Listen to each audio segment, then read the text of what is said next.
Welcome to the gloomy yet absolutely quintessential English countryside region, the Cotswolds. Today I will bring you along to my stay at the beautiful Estelle Manor, a centuries-old vast estate that perfectly embodies the spirit of Christmas in the countryside.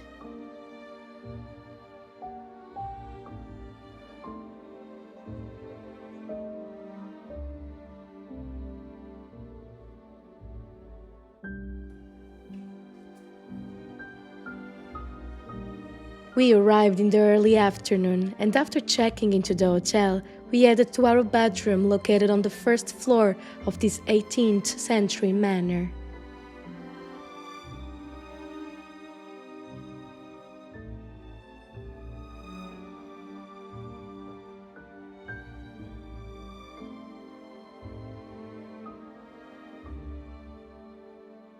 Our very spacious suite was perfectly decorated with old and classic furniture, with the walls beautifully displaying countryside scenes and complete with a sitting and lounging area with a gas fireplace for the coziest ambience.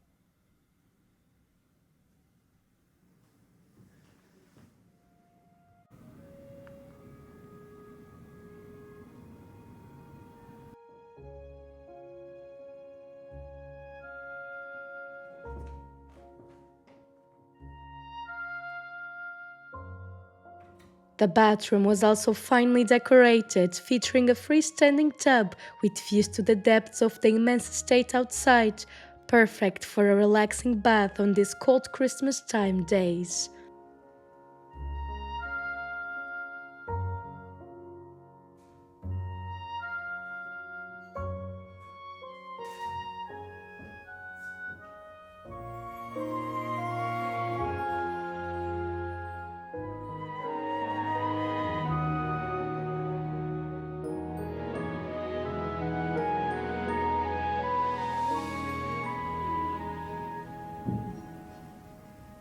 To fully settle in the most English manner, I prepared myself a cup of tea while admiring the views, with a fully illuminated Christmas tree standing as the focal point in the midst of the greenery and right by the heated swimming pool.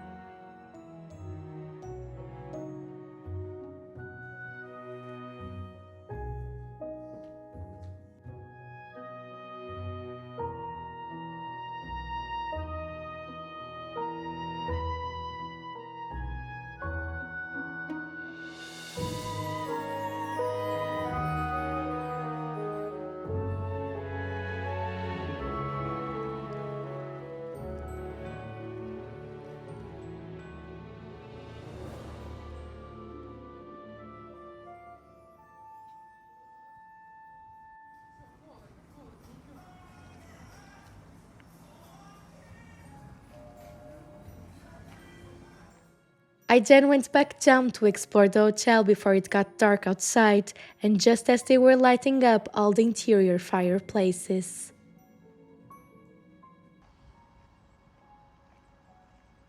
The whole manor really has a striking and grand architecture, exuding that old-style presence that can be seen on the coats of arms and the facade stones darkened by the passing of the centuries.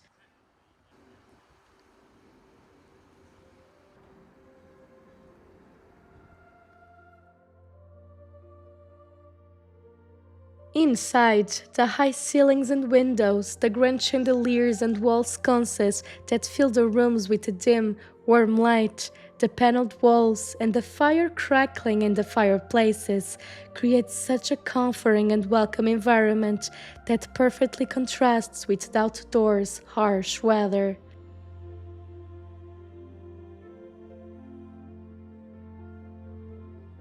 There are several common places where you can sit and relax over a drink or a book, whether it is this library or study like room or the lounging area with a bar next to it, both with beautiful views to the estate outside.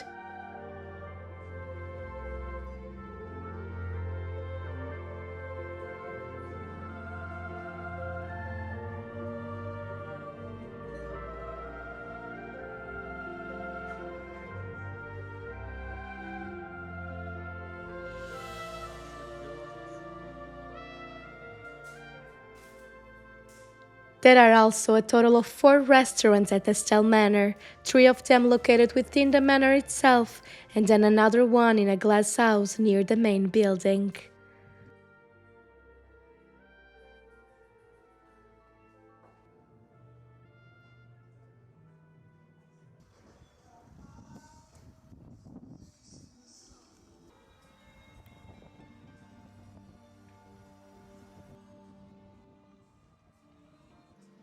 Outside, the heated swimming pool gains a magical touch with the setting of the Christmas tree right next to it.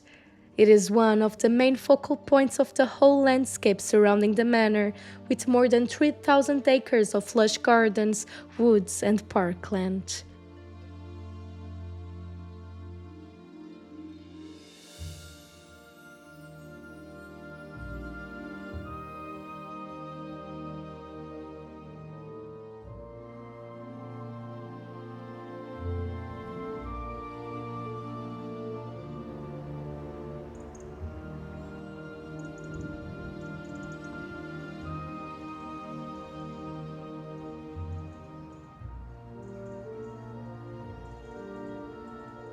After exploring the grounds, we spent the rest of the afternoon at the Eynsham Baths, a Roman-inspired baths and spa house where bringing any phone or camera is strictly forbidden, contributing to a full relaxation ambience in a most beautiful classic environment.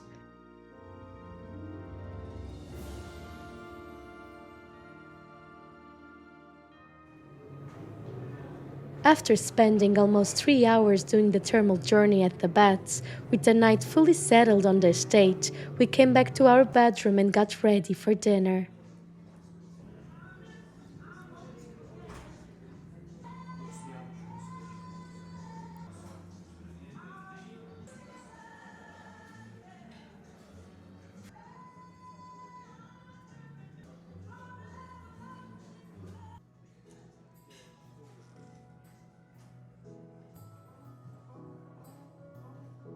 Before going out to the glass house, we took some time to admire all the decorations inside the manor at evening time, including an illuminated gingerbread replica of the manor.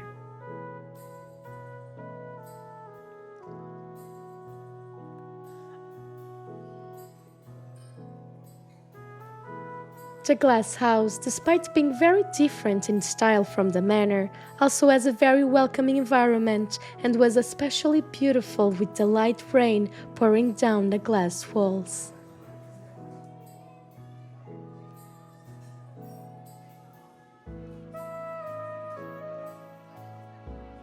Each night has a different themed cuisine, and under the candlelight, we enjoyed the selection of the Indian dishes that composed the menu on the evening we were there, all of them so very delicious.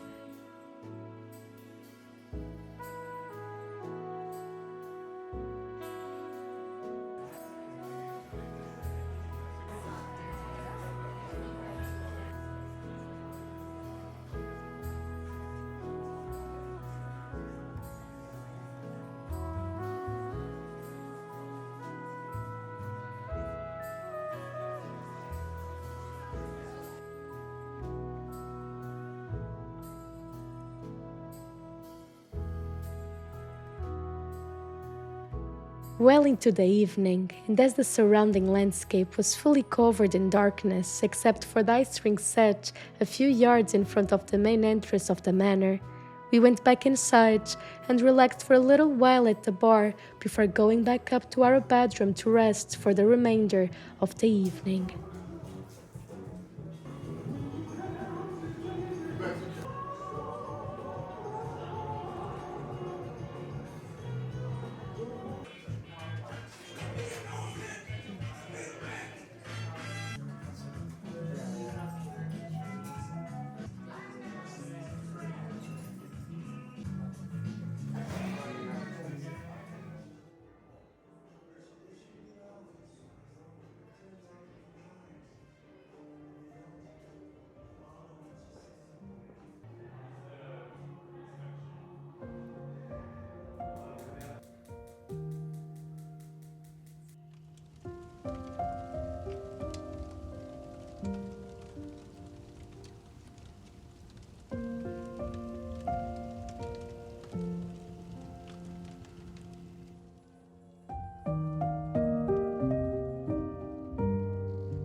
The next morning, I decided to go for an early but quick swim in the heated pool before starting my day.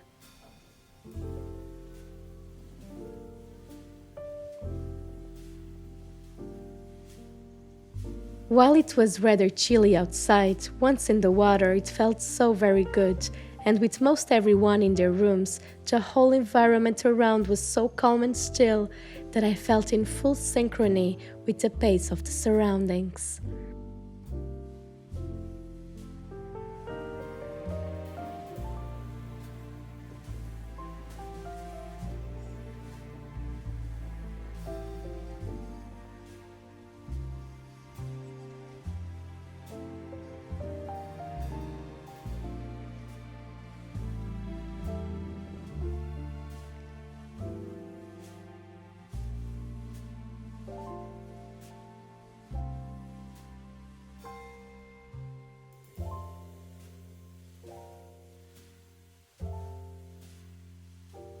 Once I was fully revitalized, I came back up and ran about with the most amazing views of the calm landscape in the slow morning before going down for breakfast.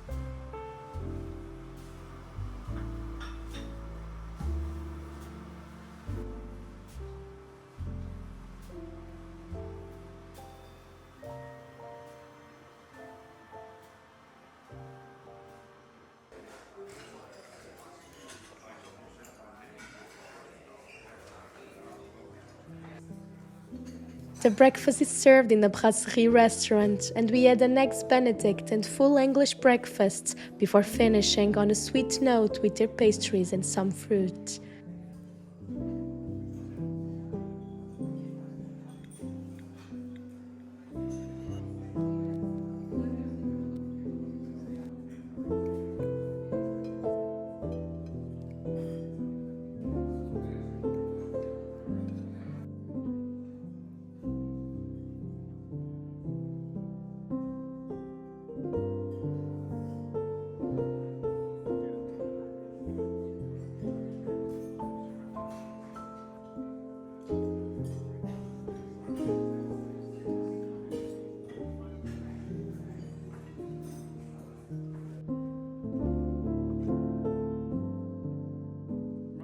We then went to the Adventure Lodge where we had an air rifle shooting session, but where you can also take part in activities such as archery, axe throwing, or meeting their adorable ponies, sheep, or cows.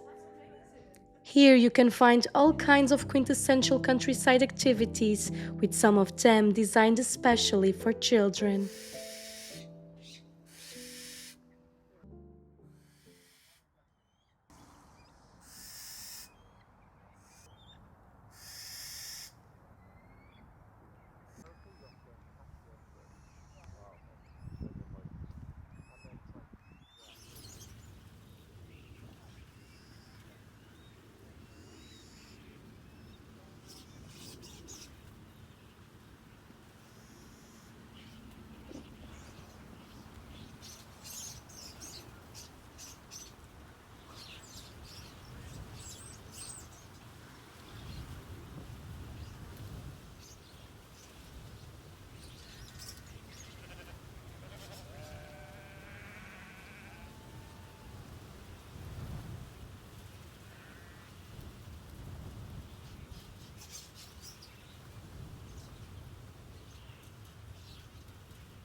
And with that, we wrapped our stay at the very beautiful Estelle Manor.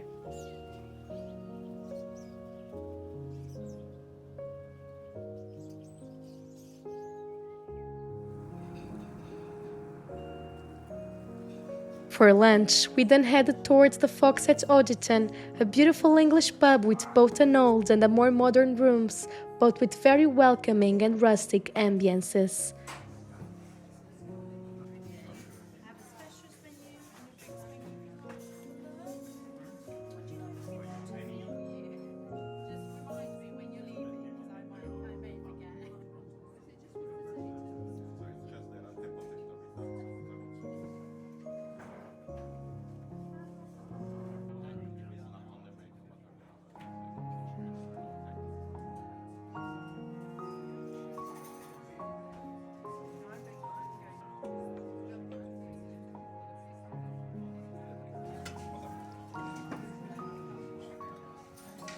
After a most delicious cheddar souffle and a rich and very rustic tasting pea and ham soup, we ordered a confit duck leg and a grilled sole, both so very tasty and perfectly cooked.